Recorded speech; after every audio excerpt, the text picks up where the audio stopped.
ఓం కాత్యాయనాయ విద్మహే కన్యాకుమారి ధీమహి తన్నో దుర్గిః ప్రచోదయాత్.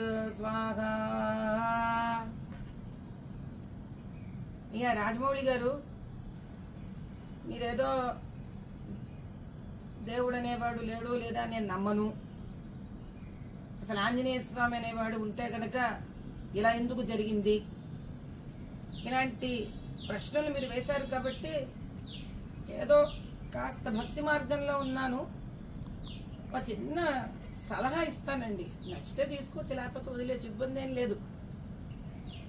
మీరు ఇదివరకు ఇంటర్వ్యూ ఇచ్చారు, మీకు గుర్తుందో లేదో కానీ ప్రజలు కదండి, అందులో ఇది సోషల్ మీడియా ప్రపంచం, ఇక్కడ మనం ఏం చెప్పినా అలా అచ్చుగుద్దినట్టు మిగిలిపోతుంటుంది. మీరు ఒకసారి అన్నారు, శ్రీకృష్ణుడు 16,000 మంది మంచి గర్ల్ ఫ్రెండ్స్ ఉన్నారు ఆయనకి, మంచి కమర్షియల్ హీరో, అందుకే నాకు బాగా నచ్చుతాడు ఆయన, మంచి స్టోరీకి దిట్టంగా ఉంటాడు హీరోలాగా. రామచంద్రుడు భలే బోరింగ్, ఎంతసేపు ఒక ఆడ మనిషితోనే ఉంటాడు, పైగా ఏమీ పలకడు, అమ్మా నాన్న మాట వింటాడు, అందుకే నాకు పెద్దగా ఇష్టం ఉండదు, ఆయన కమర్షియల్ హీరో కాదు అన్నారు.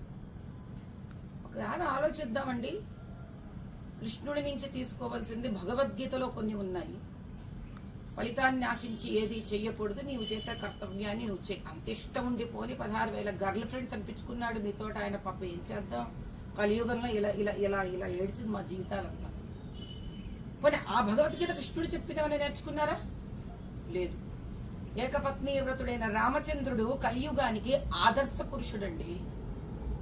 బయట పోయి ఒక ఆడపిల్లని, ఆఫీసులో ఒక ఆడపిల్లని, స్త్రీలను వేధించే వాళ్లకు అలా వేధించకూడదురా. స్త్రీ పూజ్యనీయురాలు.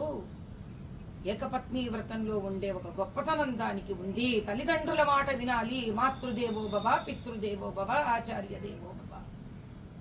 ఇవన్నీ నేర్పించిన వాడు రామచంద్రుడు. అయోధ్య రాజు రామచంద్రుడు.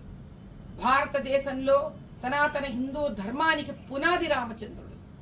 రామ రాజ్య నిస్వార్థ స్థాపనను నేర్పించిన వాడు రామచంద్రుడు.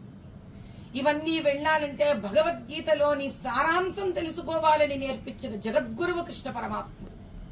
ఈ ఇద్దరినీ మీరు అవహేళన చేసినా ఆ భగవంతుళ్ళిద్దరూ మీపై కోపం తెచ్చుకోలేదు. సమయం వచ్చినప్పుడు వాళ్ళ భక్తుడు, వాళ్లను గురువుగా దైవంగా ఆరాధించే ఆంజనేయ స్వామి మీకు చక్కటి గుణపాఠం నేర్పించడానికి వస్తున్నారు.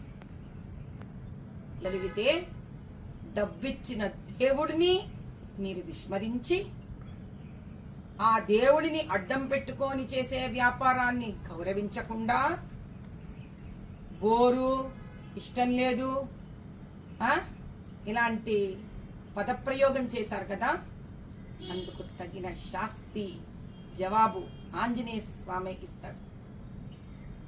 ఎలా పడితే అలా మాట్లాడి సనాతన హిందూ ధర్మానికి మీరేం చేయలేరు. కానీ మిమ్మల్ని పూజించో, మిమ్మల్ని ప్రేమించో, మిమ్మల్ని అభిమానించే భక్తులకి మాత్రం మీరు ఎవరు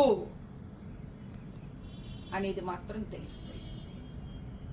దయచేసి ఇంకొకసారి ఇలా మీరు మాట్లాడరని, భగవంతుడి ఉనికిని తెలుసుకుంటారని ఆ పరమేశ్వరుణ్ణి ప్రార్థిస్తున్నాను. రాజమౌళి గారు, దయచేసి మీ మాటలను వెనక తీసుకోగలరని ప్రార్థన.